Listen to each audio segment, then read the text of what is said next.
Sahih dan berimbang, berita perdana edisi Jumaat 11 Februari 2022. Saya Fathil Hidayat Ghazali. Dan saya Margaret Gambang. Berikut paparan utama malam ini. PRU Dewan Negeri Johor tetap dilaksanakan ikut jadual.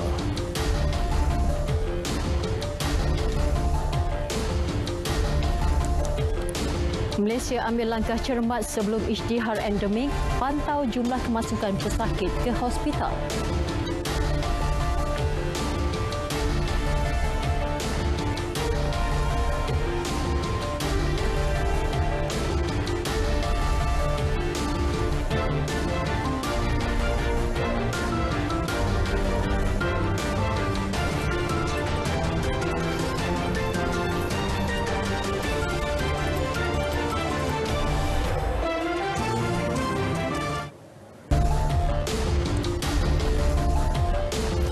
Assalamualaikum, salam sejahtera. Pilihan Raya Umum PRU Dewan Negeri Johor tidak akan ditunda. Ini berikutan pembubaran Dewan Negeri dan tarikh pengundian sudah diumumkan. Perdana Menteri Datuk Seri Ismail Sabri Yaakob berkata, satu-satunya kaedah menunda PRU Dewan Negeri itu adalah menerusi pengisytiharan darurat. Kalau kita start membuat darurat, maka kalau di Johor darurat, negeri lain tak darurat, tak boleh juga. Takkan Johor jaga darurat, negeri lain kita tak isytiharkan darurat.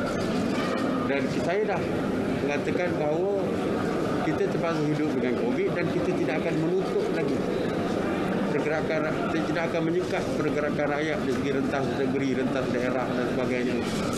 Saya dah kata bahawa ekonomi juga tidak akan ditutup. Kita dah buka ekonomi. Perdana Menteri turut mengulangi pendirian kerajaan untuk tidak melaksanakan kembali Perintah Kawalan Pergerakan atau darurat di seluruh negara. Dalam masa sama, mengingatkan semua pihak agar terus mematuhi SOP yang ditetapkan. Beliau ditemui dalam majlis bersama jentera Barisan Nasional Parlimen Ledang. Mengenai cadangan pembukaan sepenuhnya sempadan negara, Perdana Menteri berkata kajian terperinci perlu dilaksanakan oleh Kementerian Kesihatan sebelum perkara itu dimuktamadkan. Pada akhirnya, kita mungkin akan buka border. Tetapi bila nak buka tu kita terpaksa dapat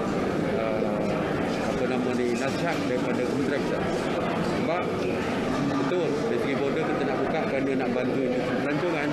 Tapi kita juga mahu menjaga kesihatan rakyat negara kita. Kalau yang datang pelancong membawa jangkitan, ianya lebih mempercepatkan pertambahan itu.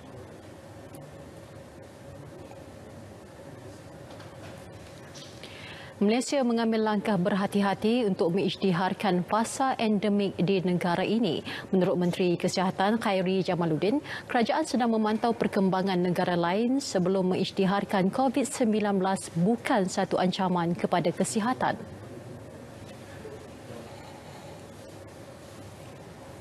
Sebab saya tak nak melihat macam kes di Denmark contoh ya, dia dah mengisytiharkan bahawa COVID bukanlah satu ancaman kepada kesihatan awam, tapi kes hospitalisation mereka meningkat dengan mendadak. So saya dan Tan Sri KPK kita lebih berhati-hati di sini. Mungkin pendekatan kita orang kata lebih konservatif, ada yang kata terlalu konservatif, tapi bagi kami better safe than sorry. Ya. Dan kita tengok 2-3 minggu ni Omicron, dia punya gelombang dia kesan kepada hospital kita. Dan bila saya melihat bahawa profil kes setiap hari kurang lebih macam ni, 9.5% adalah ringan, boleh diisolasi di rumah, boleh pulih di rumah, maka mungkin kita lebih yakin.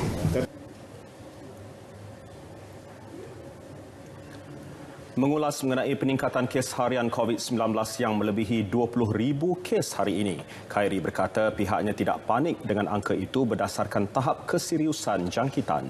Tambahnya, ia berbeza dengan kes yang dicatatkan pada Ogos tahun lalu. Hari ini, walaupun kita 20,939 kes, yang berada di ICU 158. Kes kematian semalam 10. Buat perbandingan dengan 11 Ogos, iaitu kali terakhir kita 20,000. Kes yang ada di ICU 1,547 berbanding dengan 158 hari ini. Dan kematian pada hari tersebut 332 banding dengan 10 semalam. We will continue to monitor this dan kita akan terus memberi butiran setiap hari ya. Jadi saya merayu jangan hanya kita tengok kepada kes, bilangan kes, sebab bila tengok 20,000 ada yang kata oh terus kena lockdown. Kita kena tengok severity ataupun keseriusan kes itu, profil dia. Sekarang ini 99.5% adalah pada kategori 1 dan 2. 0.5% kurang lebih adalah kategori 3, 4 dan 5. Dan itu pun kita dapat rawat dengan lebih baik sekarang dengan clinical care pathway yang lebih besar. Pada masa sama, Ketua Pengarah Kesihatan Tan Sri Dr. Nur Hisham Abdullah menjelaskan 99.44% atau 20,821 kes baharu hanya dalam kategori 1 dan 2. Manakala 118 kes lagi atau 0.56% berada dalam kategori 3, 4 dan 5. Kategori 1 dan 2 merujuk kepada pesakit yang tidak bergejala dan bergejala ringan, manakala kategori 3 melibatkan jangkitan paru-paru. Kategori 4 memerlukan oksigen, manakala kategori 5 kritikal serta memerlukan bantuan ventilator. Dengan catatan 20,939 kes hari ini menjadikan kumulatif kes naik kepada 2.996 juta. Kali terakhir Malaysia merekodkan kes baharu COVID-19 melepasi paras 20,000 adalah pada 10 September tahun lepas dengan 21,176 kes. Persatuan Perubatan Malaysia MMA menyambut baik pengumuman penambahan jawatan tetap di Kementerian Kesihatan melibatkan pegawai perubatan, pergigian dan farmasi. Presidennya Dr. Kor Kachai optimis langkah akan memberi impak baik terhadap kesihatan rakyat.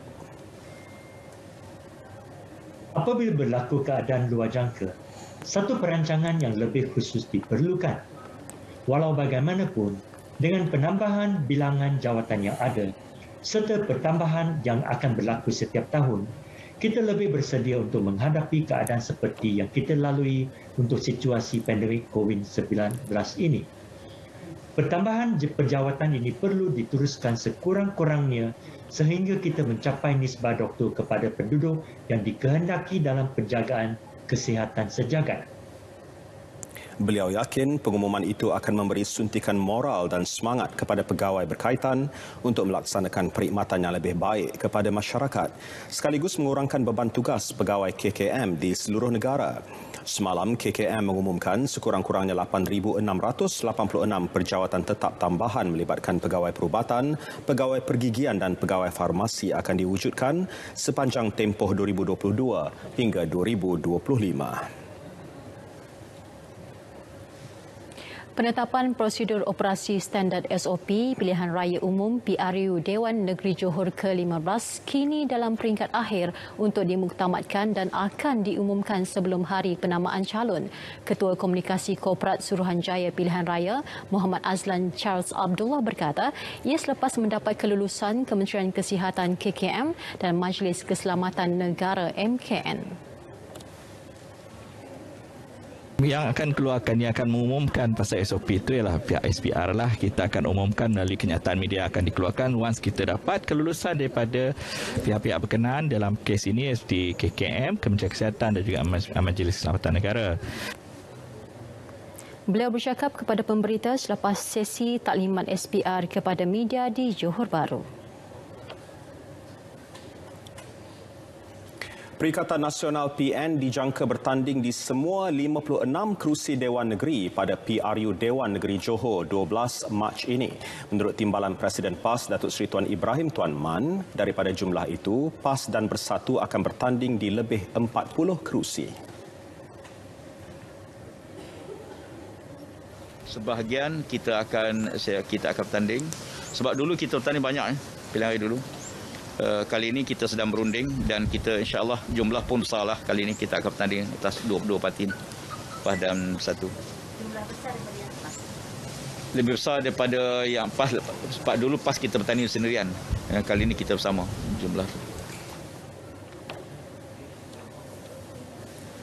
Sementara itu, Pengarah Jentera Pilihan Raya PN Johor, Datuk Seri Hamzah Zainuddin memaklumkan pembahagian kerusi sudah dibuat dan nama-nama calon sedang dimuktamadkan. Senarai nama calon dijangka diumumkan minggu depan. Cuma dari segi pemilihan siapa yang menjadi calon pada tiap-tiap DUN itu akan kita teliti dari segi semua rekod-rekod, criminal record, sama ada mereka ada masalah dengan lembaga hasil, semua itu baru kita umumkan.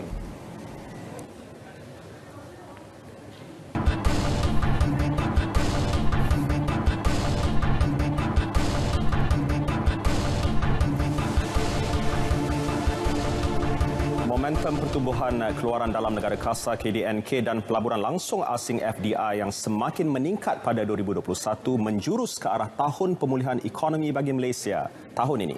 Menteri Keuangan Tengku Datuk Seri Zafrul Tengku Abdul Aziz berkata, ia mencatatkan pertumbuhan 3.1% KDNK dan FDI bernilai 50 bilion ringgit pada 2021 berbanding penyusutan 5.6% KDNK dan 14.6 bilion ringgit FDI pada tahun sebelumnya.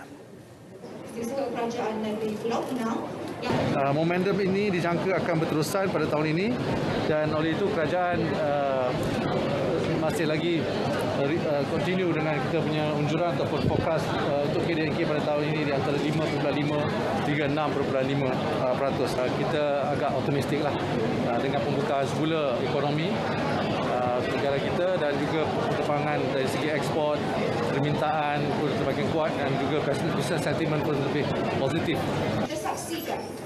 Dalam pada itu, 600,000 peluang pekerjaan akan dibuka melibatkan peruntukan 4.8 bilion ringgit menerusi program Jamin Kerja yang akan dilancar 19 Februari ini. Beliau berkata demikian selepas melawat Pusat Transformasi Bandar di Komtar, Georgetown, Pulau Pinang. Ekonomi negara dijangka terus berada pada landasan pemulihan tahun ini sejajar pertumbuhan global yang terus berkembang dan perbelanjaan sektor swasta lebih tinggi. Gubernur Bank Negara Tan Sri Nur Syamsiah Muhammad Yunus berkata, penerusan projek pelaburan besar dalam sektor swasta dan sektor awam juga akan terus menyokong pertumbuhan ekonomi. Continued progress in vaccination and the availability of antiviral medications will allow for better management of the pandemic. This would minimize disruptions to economic activity. Tambah beliau, Malaysia berada pada kedudukan yang baik untuk terus memperoleh manfaat daripada kegiatan ekonomi dan aktiviti perdagangan global yang berkembang. Dalam pada itu, pasaran keuangan domestik dijangka mengalami turun naik yang berkala pada masa akan datang. Ini berikutan ketidaktentuan terhadap pelarasan mudah tunai global dan perkembangan berhubung pandemik. Inflasi keseluruhan dijangka kekal sederhana tahun ini. Ini berikutan kesan asas daripada harga bahan api pada tahun 2021 yang semakin berkurang. The increase, however, is expected to remain modest with upside risk contained by the continued slack in the economy and in the labour market. The extent of upside risk to overall inflation will also be partly mitigated by administered prices on some necessity items. Berhubung inflasi suku keempat, inflasi keseluruhan meningkat kepada 3.2%. Peningkatan itu berikutan harga elektrik yang kembali ke paras asal susulan tamatnya pemberian diskaun bil elektrik selama 3 bulan yang dilaksanakan pada Julai lalu. Insiden kesilapan pemprosesan akaun pelanggan CIMB, Bank Negara akan mengambil langkah dan tindakan penyeliaan yang sewajarnya ke atas CIMB Group Holdings Berhad sekiranya terbukti berlaku sebarang pelanggaran undang-undang. We have required CIMB to ensure their efforts to recover these funds do not affect customers' ability to access their accounts and to allow reasonable options for customers to return excess funds. We are looking into the specific circumstances surrounding this incident. Terdahulu, CIMB melalui kenyataan menjelaskan pihaknya mendapati kesilapan pemprosesan wujud dalam sistem perbankan mereka. Institusi perbankan itu juga telah menghubungi pelanggan terbabit bagi proses penyelesaian.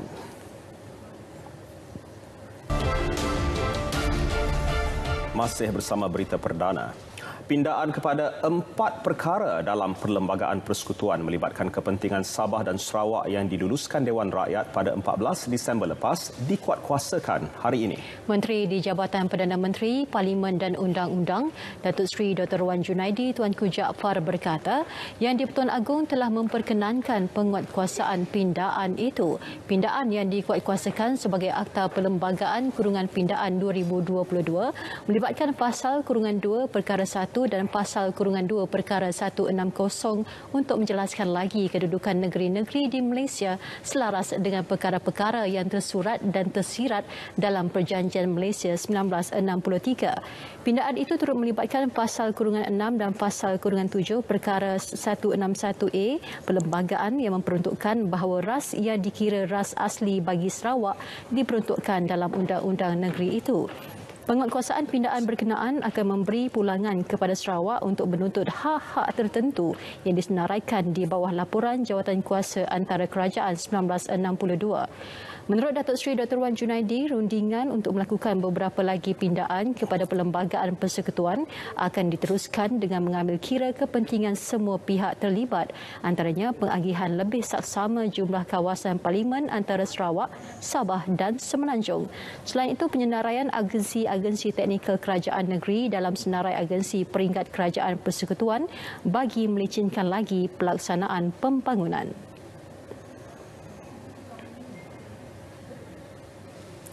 Skim Simpanan Pendidikan Nasional SSPN berjaya mengumpul deposit sebanyak 10.8 bilion ringgit menerusi 5.2 juta akaun pendeposit setakat 31 Disember lalu. Menurut Menteri Pengajian Tinggi Datuk Seri Dr. Noraini Ahmad, instrumen simpanan yang diperkenalkan Perbadanan Tabung Pendidikan Tinggi Nasional PTPTN itu memberi keistimewaan dan manfaat kepada rakyat negara ini. Antaranya menerusi simpanan di bawah SSPN Prime, geran sepadan secara percuma sehingga RM10,000 ditawarkan kepada pendeposit sekiranya anak mereka berjaya menyambung pelajaran ke institusi pengajian tinggi yang diiktiraf kerajaan. Beliau berucap pada program sumbangan simpan SSPN kepada pelajar asnaf Merbok di Sungai Petani, Kedah. 50 pelajar asnaf dari sekolah rendah sekitar kawasan Merbok menerima sumbangan simpan SSPN Prime yang dilaksanakan melalui Wakalah Zakat Negeri Kedah melibatkan peruntukan RM5,000. Sementara itu, RM3.01 bilion deposit SSPN terkumpul pada tahun 2021. Menurut pengerusi PTPTN, Datuk Wan Saiful Wan Jan, ia merupakan peningkatan 4 kali ganda berbanding tahun sebelumnya. 4 tahun saya masuk sebagai pengurusi di PTPTN, kita fokus kepada budaya penabungan dan 4 tahun 4 kali ganda pencapaian kita lebih baik daripada tahun-tahun sebelumnya.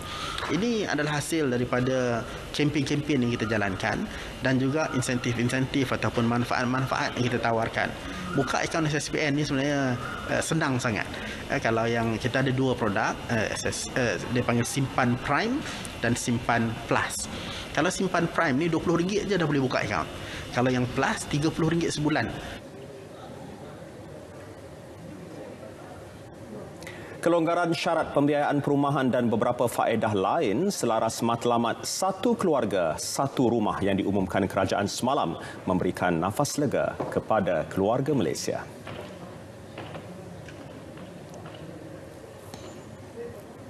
Okey, so dengan inisiatif ni saya rasa rakyat boleh bernafas dengan lega lah, kerana sebelum ni kita semua tidak mampu, tapi alhamdulillah sekarang ni saya rasa insya-Allah kita akan mampu untuk memiliki sebuah rumah berbanding kita menyewa sahaja. Pada pendapat saya baguslah benda tu, sebab dalam keadaan ekonomi sekarang ni rakyat sekarang ni masih lagi menyewa. Jadi sekurang-kurangnya inisiatif yang dibuat oleh pihak kerajaan tu dapat membantu setidak-tidaknya golongan-golongan yang kurang berkemampuan dapat memiliki rumah. Sebut inisiatif lah.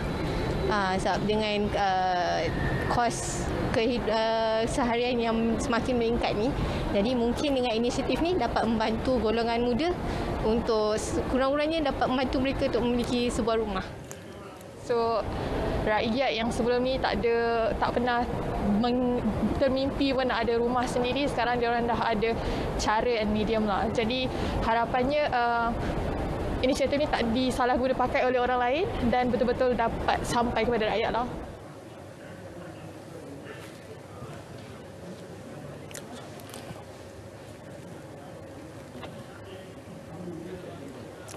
Kerja pembinaan program Non-Revenue Water NRW Nasional Pendekatan Satu Negeri Kelantan di bawah Pakej 2 sedang giat dilaksanakan. Menteri Alam Sekitar dan Air Datuk Seri Tuan Ibrahim Tuan Man berkata, tangki berkenaan dijangka siap sepenuhnya pada tahun 2023 dan memanfaatkan 175,000 pengguna. Setakat ini kemajuan fizikal semasa projek adalah 37%.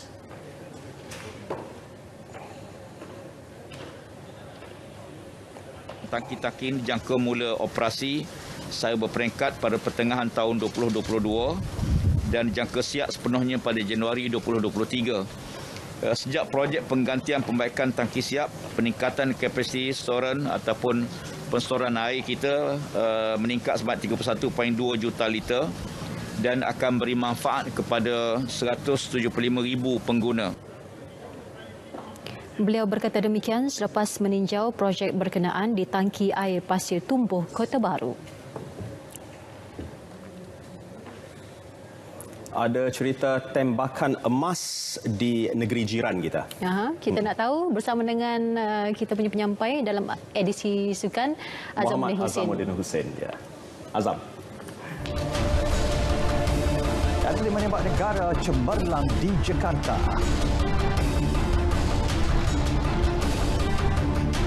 Badminton berpasukan Asia, kem negara giat buat persiapan.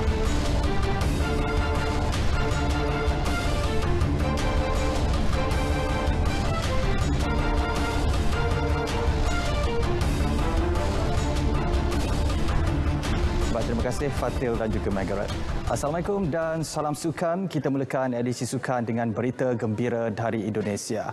Penembak kebangsaan Nurul Syasha Nadiah Muhammad Arifin meraih pingat emas secara 10 meter air pistol wanita pada saingan Grand Prix Rifle Pistol di Jakarta siang tadi. Menurut keputusan yang dipaparkan di laman web rasmi kejohanan ISSFsports.org, Syasha berjaya mengutip 17 mata sekaligus mengecewakan atlet Singapura Teh Shoo Hong yang mencatat 7 mata pada aksi final anjuran Persekutuan Sukan Menembak Antarabangsa ISSF itu.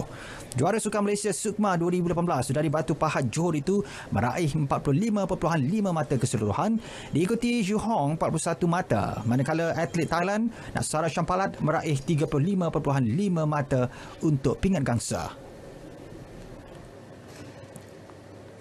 Menjelang kejohanan badminton berpasukan Asia BATC 2022, sandaran utama perseorangan lelaki Lee Zijia optimis skuad negara mampu untuk menempah slot ke final.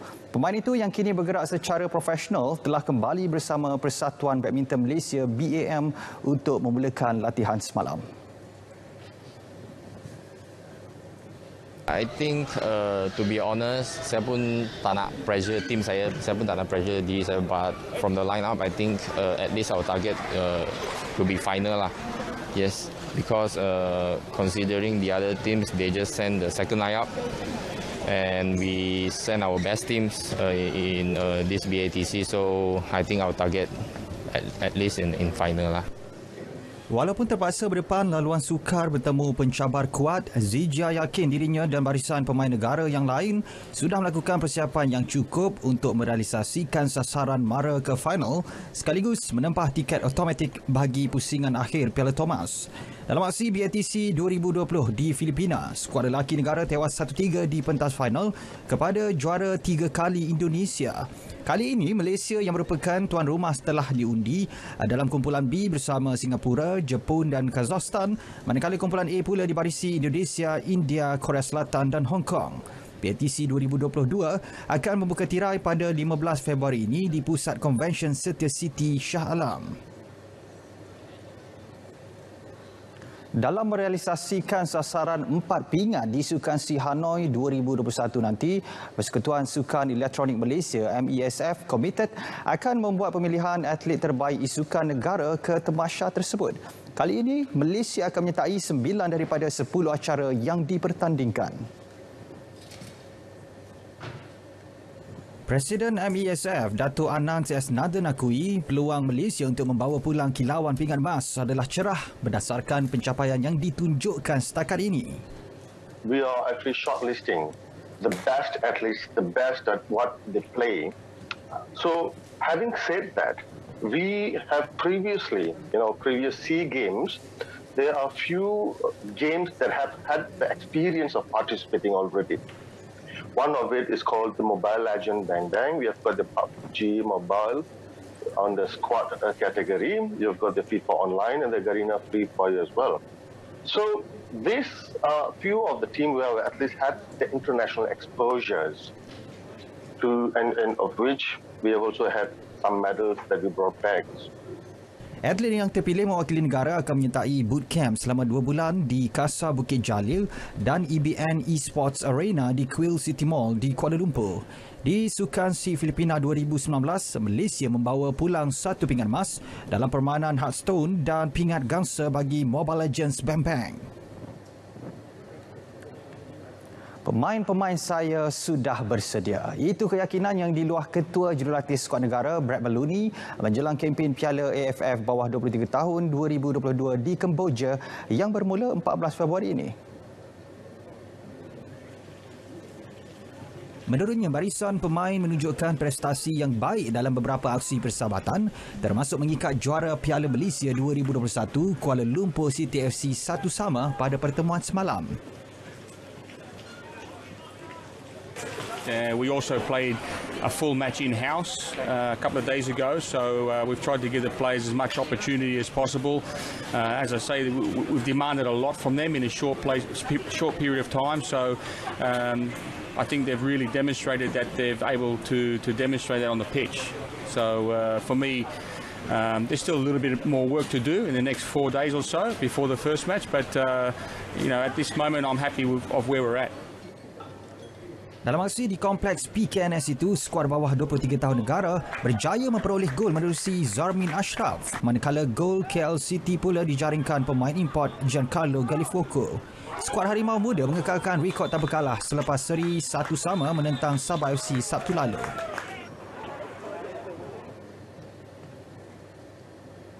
Sementara itu, siang tadi seramai 28 pemain skuad bawah 23 tahun negara telah tiba di Phnom Penh, Kemboja. Skuad kebangsaan yang diundi dalam kumpulan B akan memulakan kempen dengan menentang Myanmar di Stadium Prince pada 15 Februari. Sementara itu, laluan Malaysia dalam saingan kumpulan B dilihat menjadi sedikit mudah apabila Indonesia disahkan menarik diri. Ini selepas pasukan dari negara jiran itu berdepan krisis COVID-19 dan kecederaan pemain. Dalam satu kenyataan, Persekutuan Bola Sepak ASEAN AFF berkata, skuad Garuda itu menarik diri selepas 7 pemainnya disahkan positif COVID-19, manakala 4 pemain lagi terpaksa menjalani kuarantin. Indonesia turut berdepan masalah kecederaan 3 pemain utama sekaligus menyaksikan mereka tidak memiliki skuad yang lengkap untuk menyertai kempen kali ini. Malaysia pada awalnya dijadual bertemu Indonesia pada 21 Februari ini di Stadium Nasional Merodok Teko. Hanya juara dan 1 juara terbaik daripada 3 kumpulan akan layak ke separuh akhir. Baik, sebagai tanda penghargaan kepada agensi penguatkuasa, agensi kerajaan dan media, Jabatan Pengangkutan Jalan JPJ telah mengadakan program bermain bowling bersama pihak media dan agensi-agensi kerajaan sempena Op Tahun Baru Cina 2022 baru-baru ini. Sebanyak 9 agensi kerajaan dan 7 media utama terlibat dalam program yang berlangsung petang tadi.